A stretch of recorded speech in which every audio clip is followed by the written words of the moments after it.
전 세계 예언자들이 서로 만난 적도 없습니다. 그런데 같은 해를 말하고 있습니다. 2027년 미국에서, 아프리카에서, 아시아에서 각자 다른 언어로 같은 경고를 전하고 있습니다. 이것이 우연일까요? 아닙니다. 지금 일어나고 있는 일은 단순한 종말 예언이 아닙니다. 하나님께서 모든 것을 재배치하고 계십니다. 당신의 위치, 당신의 직업, 당신의 교회, 당신의 믿음 그 자체까지. 며칠 전 화물기 한 대가 이륙 직전 활주로에서 불길에 휩싸였습니다. 조종사는 필사적으로 앞으로 나아가려 했습니다. 그러나 결국 멈출 수밖에 없었습니다. 이것이 단순한 기계 결함이었을까요? 아니면 하나님께서 이 시대 교회에 보내시는 그림이었을까요? 멈추지 않으면 타버릴 것이다. 지금 뉴욕에서, 뉴저지에서, 대도시에서 설명할 수 없는 일들이 벌어지고 있습니다. 성공한 사업가들이 갑자기 짐을 쌉니다. 이유를 물으면 대답합니다. 모르겠어요. 그냥 가야 할 것 같아요. 이것이 공포에 의한 도주일까요? 아니면 성령님의 전략적 재배치일까요? 이 영상에서 말씀드릴 내용은 인터넷에서 쉽게 찾을 수 있는 이야기가 아닙니다. 끝까지 보신 분들만이 2027년이라는 시간의 문 앞에서 어디에 서 있어야 하는지 알게 될 것입니다. 지금부터 시작합니다. 그 장면을 보셨습니까? 며칠 전 화물기 한 대가 이륙을 시도했습니다. 활주로 위에서 속도를 높이던 그 순간 기체 아래에서 불길이 치솟았습니다. 조종사는 멈추지 않았습니다. 타오르는 채로 앞으로 나아가려 했습니다. 결국 어떻게 되었을까요? 멈출 수밖에 없었습니다. 지금 인류가 서 있는 위치가 바로 이 순간입니다. 저는 이 영상을 보면서 가슴이 서늘해졌습니다. 이것이 단순한 기계 고장이었을까요? 아니면 하나님께서 이 시대를 향해 보여주신 그림이었을까요? 생각해 보십시오. 불이 붙었는데도 멈추지 않는 비행기, 문제가 있는데도 계속 달리는 시스템, 경고등이 켜졌는데도 무시하는 조종사. 이것이 바로 지금 인류의 모습입니다. 우리는 무엇을 믿고 살아왔습니까? 정부가 우리를 지켜줄 것이라 믿었습니다. 기술이 모든 문제를 해결해 줄 것이라 믿었습니다. 은행에 돈이 있으면 안전할 것이라 믿었습니다. 그런데 지금 무슨 일이 벌어지고 있습니까? 경제는 흔들리고 있습니다. 각국 정부는 서로를 향해 으르렁거리고 있습니다. 첨단 기술은 오히려 사람들을 더 불안하게 만들고 있습니다. 우리가 의지했던 모든 것들이 활주로 위에 그 비행기처럼 불타고 있습니다. 그런데도 세상은 멈추지 않으려 합니다. 괜찮아, 이대로 가면 되라고 말하면서 계속 달리고 있습니다. 여러분, 이것이 바로 하나님께서 깨뜨리시려는 것입니다. 거짓된 안정감, 눈에 보이는 것들에 대한 맹목적인 신뢰, 내 힘으로 다 해결할 수 있어라는 교만. 오래전부터 내려오는 말이 있습니다. 높이 쌓은 탑은 반드시 무너진다. 인류는 바벨탑을 다시 쌓고 있었습니다. 그리고 지금 그 탑에 균열이 생기기 시작했습니다. 교회도 예외가 아닙니다. 예전처럼 하면 돼. 늘 해왔던 대로 하면 돼. 일요일에 예배 참석하고 헌금하고 집에 가면 돼. 이런 생각으로 신앙생활을 해오셨다면 지금 깨어나셔야 합니다. 하나님께서 예전처럼을 끊어내고 계십니다. 일상의 편안함을 흔들어 놓고 계십니다. 왜 그러실까요? 우리가 잠들어 있었기 때문입니다. 영적으로 깊은 잠에 빠져서 하나님의 음성이 들리지 않는 상태가 되어버렸기 때문입니다. 그래서 하나님께서는 알람을 울리고 계신 것입니다. 활주로 위의 불길처럼 무시할 수 없는 방식으로 말씀하고 계십니다. 멈춰라. 방향을 점검하라. 지금 가는 길이 맞는지 확인하라. 그 화물기는 어디론가 가려 했습니다. 목적지가 있었습니다. 스케줄이 있었습니다. 하지만 하나님께서 멈추셨습니다. 여러분의 삶에서도 비슷한 일이 일어나고 있지 않습니까? 갑자기 계획이 틀어지는 일, 예상치 못한 장애물이 나타나는 일, 아무리 노력해도 앞으로 나아가지 않는 일, 그것이 불운이 아닐 수 있습니다. 하나님께서 잘못된 방향으로 달려가는 여러분을 붙잡으시는 것일 수 있습니다. 이 사건은 단순한 기계 결함이 아니었습니다. 이것은 영적 거울이었습니다. 불타면서도 멈추지 않으려는 비행기. 그것이 바로 이 시대의 모습입니다. 절벽을 향해 달려가면서도 브레이크를 밟지 않는 세대입니다. 하지만 하나님께서는 사랑하시기 때문에 멈추게 하십니다.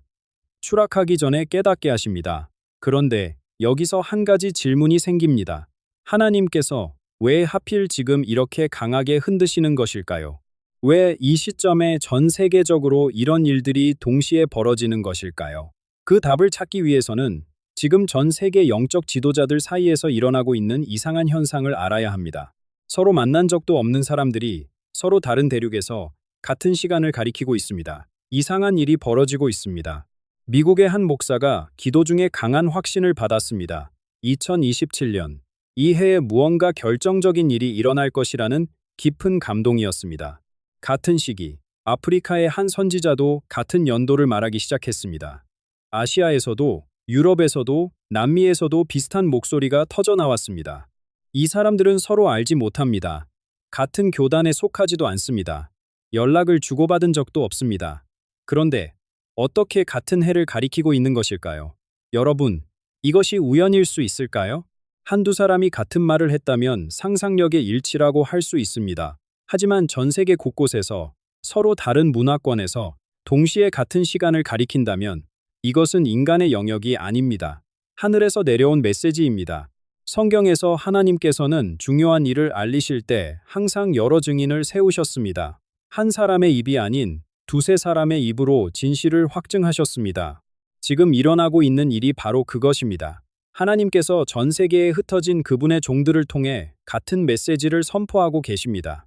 2027년, 이 해가 무엇을 의미할까요? 많은 분들이 오해하시는 부분이 있습니다. 2027년이 시작점이라고 생각하시는 것입니다. 그 해가 되면 무언가 갑자기 시작될 것이라고, 그때 가서 준비하면 된다고 생각하시는 것입니다. 아닙니다. 2027년은 시작이 아닙니다. 정점입니다. 절정입니다. 그때까지 쌓아온 모든 것이 결과로 나타나는 시간입니다.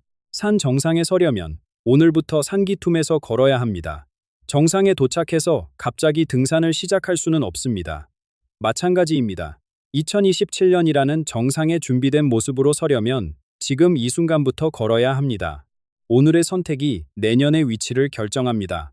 이번 달의 기도가 다음 해의 영적 상태를 만듭니다. 지금 이 영상을 보시는 이 순간에 내리는 결정이 여러분의 미래를 형성합니다. 신디 제이콥스는 이렇게 경고했습니다.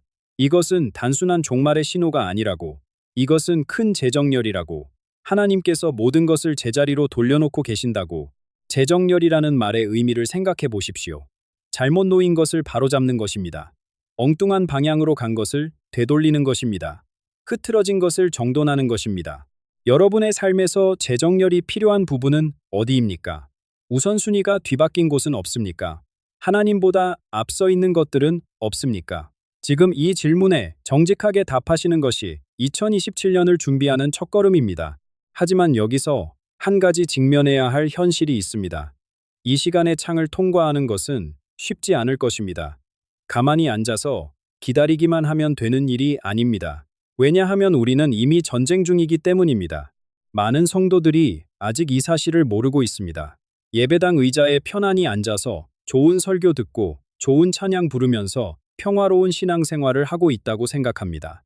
하지만 영적 세계에서는 이미 치열한 전투가 벌어지고 있습니다. 교회가 더 이상 구경꾼으로 남아있을 수 없는 이유가 여기에 있습니다. 위대한 신앙의 선배 레너드 레이븐 힐은 평생 한 가지 질문을 던졌습니다. 왜 초대교회는 세상을 뒤집어 놓았는데 오늘날 교회는 세상에 뒤집혀 있는가? 그가 남긴 말 중에 이런 것이 있습니다. 하나님께서는 부서지지 않은 것을 사용하지 않으신다. 이 문장 앞에서 우리는 잠시 멈춰야 합니다. 부서진다는 것, 깨어진다는 것. 이것이 오늘날 교회에서 얼마나 환영받는 개념입니까? 솔직히 말씀드리겠습니다. 우리는 언제부터인가 성공하는 교회의 모습에 사로잡혔습니다. 건물이 크면 축복받은 것이고, 사람이 많으면 은혜로운 것이고, 찬양이 감동적이면 성령님이 임재하신 것이라고 생각하게 되었습니다. 무대는 점점 화려해졌고, 조명은 점점 밝아졌고, 음향은 점점 웅장해졌습니다. 하지만 그 속에서 무릎 꿇고 눈물 흘리는 모습은 찾아보기 어렵게 되었습니다. 레이븐 힐이 살아있다면 오늘날 많은 예배를 보며 이렇게 물었을 것입니다. 이것이 예배입니까? 공연입니까? 가혹한 질문처럼 들릴 수 있습니다. 하지만 지금 시대가 요구하는 것은 듣기 좋은 말이 아닙니다. 우리의 영혼을 깨우는 진실입니다. 하나님께서 찾으시는 것은 완벽한 프로그램이 아닙니다. 깨어진 마음입니다. 자신의 연약함을 인정하고 주님 앞에 모든 것을 내려놓는 그 자리입니다. 그 자리에서만 진정한 능력이 흘러나옵니다. 이제 성도의 역할이 근본적으로 바뀌어야 합니다. 지금까지 많은 그리스도인들이 신앙생활을 관람했습니다. 일요일에 좋은 자리에 앉아서 설교를 듣고 찬양을 따라 부르고 헌금을 내고 인사를 나누고 집으로 돌아갔습니다. 그것이 신앙생활의 전부라고 생각했습니다. 하지만 그것은 관객의 모습이지 군사의 모습이 아닙니다. 우리는 지금 전쟁 중입니다. 눈에 보이지 않는 전쟁입니다. 하지만 그 결과는 눈에 보이는 세상에 나타납니다. 나라의 운명이 결정되는 전쟁입니다. 가정의 미래가 좌우되는 전쟁입니다. 다음 세대의 영혼이 달린 전쟁입니다. 이 전쟁에서 하나님께서는 관객이 아닌 중보자를 찾고 계십니다. 예배당 의자에 앉아있는 구경꾼이 아니라 골방에서 무릎으로 싸우는 전사를 부르고 계십니다. 그런데 원수는 이것을 알고 있습니다. 그래서 교묘한 전략을 씁니다. 성도들을 바쁘게 만드는 것입니다. 좋아 보이는 일들, 의미 있어 보이는 활동들로 시간표를 가득 채우게 합니다. 봉사활동, 각종 모임, 행사 준비, 교회 일, 하나하나 보면 다 좋은 일입니다. 하지만 그 모든 것을 하고 나면 정작 기도할 시간이 없습니다. 이것이 바로 영적 마비입니다. 열심히 움직이고 있지만 실제로는 아무것도 움직이지 않는 상태, 뛰고 있는 것 같지만 제자리 걸음인 상태, 바쁜데 열매가 없는 상태. 지난 한 주를 돌아보십시오. 얼마나 깊이 기도하셨습니까? 하나님 앞에 고요히 앉아 그분의 음성을 듣는 시간이 얼마나 있었습니까? 그 시간과 다른 활동에 쓴 시간을 비교해 보십시오. 불편하실 수 있습니다. 하지만 이 불편함이 깨어남의 시작입니다. 이 영적 전쟁에서 승리하려면 한 가지가 필요합니다. 하나님의 군사들이 정확한 위치에 있어야 합니다. 잘못된 곳에서 아무리 열심히 싸워도 승리할 수 없습니다. 올바른 전선에, 올바른 시간에, 올바른 자세로 서 있어야 합니다. 그리고 바로 이것이 지금 전 세계적으로 벌어지고 있는 이상한 현상을 설명합니다. 많은 사람들이 갑자기 삶의 자리를 옮기고 있습니다. 아무런 논리적 이유 없이 도시를 떠나고 직장을 바꾸고 새로운 곳으로 이동하고 있습니다. 이것이 무엇을 의미하는지 살펴볼 필요가 있습니다. 요즘 이상한 이야기들이 들려옵니다. 뉴욕에서 안정적인 직장을 다니던 가장이 갑자기 사표를 냈습니다. 뉴저지에서 성공적인 사업을 하던 부부가 짐을 싸기 시작했습니다. 주변 사람들은 당연히 물었습니다. 무슨 일이야? 사업이 안 되는 거야. 건강에 문제라도 있어? 그들의 대답은 한결같았습니다. 설명할 수가 없어요. 그냥 떠나야 할 것 같아요. 논리적으로 말이 되지 않습니다. 경제적으로도 손해입니다. 아이들 학교도 있고 쌓아온 인맥도 있고 익숙한 환경도 있습니다. 그런데 이 모든 것을 두고 떠납니다. 마음 깊은 곳에서 들려오는 조용한 음성 때문에. 이것이 무엇일까요? 저는 이것이 성령님의 전략적 재배치라고 믿습니다. 체스를 두어 보신 적 있으십니까? 훌륭한 체스 선수는 몇 수 앞을 내다봅니다. 지금 당장은 이해되지 않는 움직임도 나중에 보면 승리를 위한 핵심 수였던 것을 알게 됩니다. 하나님께서 지금 그렇게 하고 계십니다. 그분의 사람들을 그분의 때에 그분의 장소로 움직이고 계십니다. 겉으로 보기에는 무작위한 이동 같습니다. 이 사람은 동쪽으로, 저 사람은 서쪽으로, 또 다른 사람은 작은 시골 마을로. 하지만 하늘의 눈으로 보면 모든 것이 정교한 계획 속에 있습니다. 중보자들이 특정 지역으로 모이고 있습니다. 간데이티, 선지자적 은사를 가진 사람들이 예상치 못한 곳에 배치되고 있습니다. 왜 그럴까요? 어떤 곳은 곧 부흥의 중심지가 될 것이기 때문입니다. 또 어떤 곳은 영적 전투의 최전선이 될 것이기 때문입니다. 군대가 전쟁 전에 병력을 재배치하듯 하나님께서는 다가올 시간을 위해 그분의 군대를 위치시키고 계십니다. 성경 속 위대한 인물들을 생각해 보십시오.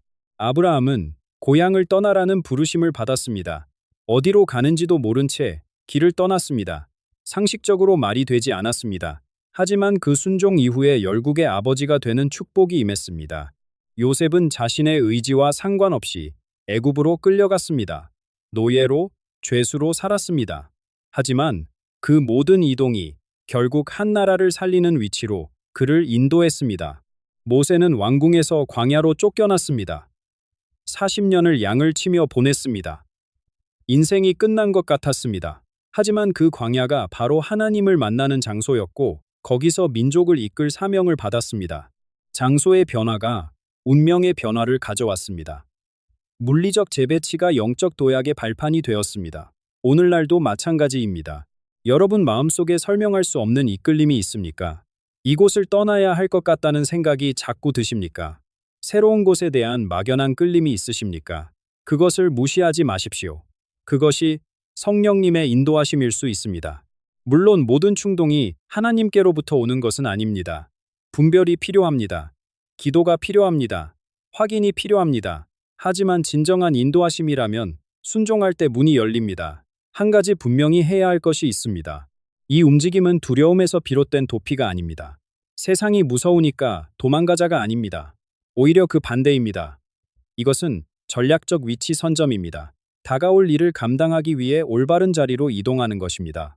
다가올 일이 무엇이냐고요? 하나님의 집에 흔들림이 임하고 있습니다.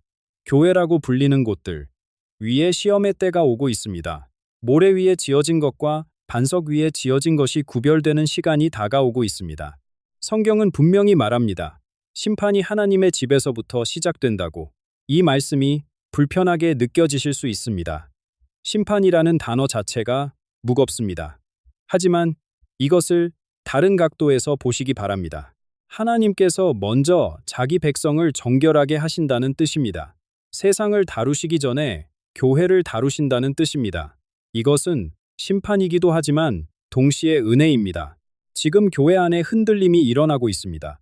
오랫동안 숨겨져 있던 것들이 드러나고 있습니다. 존경받던 지도자들의 추락 소식이 들려옵니다. 탄탄해 보였던 사역들이 무너지고 있습니다. 많은 사람들이 충격을 받고 있습니다. 하지만 이것은 시작에 불과합니다. 하나님께서는 모래 위에 지어진 것들을 흔들어 무너뜨리고 계십니다. 인간적 카리스마 위에 세워진 것, 마케팅 전략 위에 세워진 것, 숨겨진 죄 위에 세워진 것, 겉으로는 화려해 보였지만 기초가 부실했던 모든 것이 흔들리고 있습니다. 여기서 우리 각자에게 질문이 주어집니다. 요람을 선택하시겠습니까? 십자가를 선택하시겠습니까? 9. 요람은 편안합니다. 포근하고 따뜻합니다. 아무것도 요구하지 않습니다. 그저 누워서 흔들리면 됩니다. 많은 교회가 이런 요람 같은 신앙을 제공해 왔습니다. 기분 좋은 말씀, 축복의 약속, 긍정의 메시지, 듣기 좋고 마음이 편해지는 것들. 하지만 십자가는 다릅니다. 십자가는 아픕니다. 불편합니다. 자기를 부인하라고 요구합니다. 매일 지고 따라오라고 말합니다. 지금 하나님께서는 교회에게 선택을 요구하고 계십니다. 요람의 편안함에 머물 것인지, 십자가의 길을 걸을 것인지. 예수님께서 바리새인들을 뭐라고 부르셨는지 기억하십니까? 회칠한 무덤이라고 하셨습니다. 겉은 아름답게 단장되어 있지만 안은 죽은 자의 뼈로 가득 찬 무덤. 보기에는 깨끗하지만 실제로는 썩은 것으로 가득한 곳. 이 흔들림의 시간은 그러한 모습들을 드러낼 것입니다. 생명력 있어 보이지만 실제로는 하나님의 임재가 없는 사역들. 사람들의 박수는 받지만 하늘의 인정은 받지 못하는 움직임들. 화려한 무대 뒤에 숨겨진 텅 빈 실체가 날 것 그대로 드러나게 될 것입니다. 고통스러운 과정입니다. 보고 싶지 않은 것들을 보게 될 것입니다. 믿고 싶지 않은 것들을 믿어야 할 것입니다. 하지만 이 과정은 반드시 필요합니다. 왜냐고요? 다가오는 것의 무게를 감당해야 하기 때문입니다. 정결하지 않은 그릇에 귀한 것을 담을 수 없습니다. 썩은 기둥 위에 무거운 지붕을 올릴 수 없습니다. 농부가 추수하기 전에 창고를 비우고 깨끗이 하듯 하나님께서는 지금 그분의 집을 준비시키고 계십니다. 무엇을 위해서요? 역사상 가장 큰 영혼의 수확을 위해서입니다. 흔들림 이후에 무엇이 올지 보여드리겠습니다. 더 단순해진 교회가 일어날 것입니다. 화려한 장식이 벗겨질 것입니다. 인위적인 프로그램이 걷어질 것입니다. 복잡한 조직 구조가 간소화될 것입니다. 겉으로 보기에는 초라해 보일 수 있습니다. 예전 교회가 더 좋았는데라고 말하는 사람들도 있을 것입니다. 하지만 그 단순해진 모습 안에 지금까지 경험하지 못한 능력이 깃들 것입니다. 선전이 아닌 임재, 마케팅이 아닌 기적, 프로그램이 아닌 하나님의 살아계신 현존. 이것이 흔들림을 통과한 교회의 모습입니다. 그리고 바로 그때 세상이 이 교회를 찾아올 것입니다. 지금 세상을 보십시오. 경제적 불안이 깊어지고 있습니다. 정치적 혼란이 더해지고 있습니다. 기후 재앙의 소식이 끊이지 않습니다. 전쟁의 위협이 곳곳에서 터져 나옵니다. 이 모든 것이 동시에 밀려오고 있습니다. 사람들은 점점 더 불안해지고 있습니다. 밤에 잠을 이루지 못하는 사람들이 늘어나고 있습니다. 무언가 단단한 것을 붙잡고 싶은 갈망이 커지고 있습니다. 그 절정의 순간이 올 것입니다. 그때 사람들은 더 이상 화려한 공연을 찾지 않을 것입니다. 듣기 좋은 말을 찾지 않을 것입니다. 그들은 실체를 찾을 것입니다. 진짜 하나님, 진짜 평안, 진짜 소망. 어디서 그것을 찾을 수 있겠습니까? 흔들림을 통과하며 정결해진 교회. 요람을 버리고 십자가를 선택한 성도들. 무릎으로 전쟁을 치른 중보자들. 바로 그들이 절망한 세상에 답을 줄 수 있을 것입니다. 그리고 놀라운 일이 이미 시작되고 있습니다. 젊은이들과 어린아이들이 영적 은사 안에서 움직이고 있습니다. 수십 년 신학을 공부하지 않았습니다. 복잡한 교리를 배우지 않았습니다. 하지만 순수한 믿음으로 하나님의 능력을 경험하고 있습니다. 어른들이 몇십 년 걸려도 도달하지 못한 자리에 아이들이 단숨에 올라서고 있습니다. 이것은 예언적 가속화입니다. 하나님께서 시간을 압축하고 계십니다. 과거에는 평생이 걸리던 일이 짧은 기간 안에 일어나고 있습니다. 다음 세대가 우리가 상상하지 못한 방식으로 일어나고 있습니다. 여러분의 자녀와 손자녀들이 이 부흥의 주역이 될 수 있습니다. 그들을 위해 기도해 주십시오. 그들의 영적 감수성을 억누르지 마십시오. 하나님께서 그들 안에서 일하고 계십니다. 이제 선택의 시간입니다. 여러분 앞에 두 길이 있습니다. 하나는 이 영상을 보고 고개를 끄덕인 뒤 잊어버리는 것입니다. 내일이면 다시 일상으로 돌아가 아무것도 변하지 않는 삶을 사는 것입니다. 다른 하나는 오늘부터 다르게 사는 것입니다. 관객이 아닌 중보자로 일어서는 것입니다. 요람을 버리고 십자가를 붙잡는 것입니다. 2027년의 창은 열려 있습니다. 하지만 영원히 열려 있지는 않습니다. 준비의 시간은 지금입니다. 내일이 아닙니다. 오늘입니다. 오늘입니다. 잠시 이 영상을 멈추고 기도해 보십시오. 주님, 저를 흔들어 주십시오. 저를 재정렬해 주십시오. 저를 편안함에서 꺼내시어 주님이 원하시는 자리로 인도해 주십시오. 다크, 이 기도가 여러분의 삶을 바꿀 것입니다. 기억하십시오. 흔들리지 않는 믿음은 흔들림을 통과한 믿음입니다. 이 메시지가 마음에 닿으셨다면 댓글로 여러분의 결단을 나눠 주십시오. 저도 재정렬을 선택합니다. 라고 적어 주십시오. 그리고 깨어나야 할 분들에게 이 영상을 전해 주십시오. 구독과 좋아요는 이 메시지가 더 많은 분들께 닿을 수 있도록 돕습니다. 하나님의 은혜가 여러분과 함께 하시기를 기도합니다.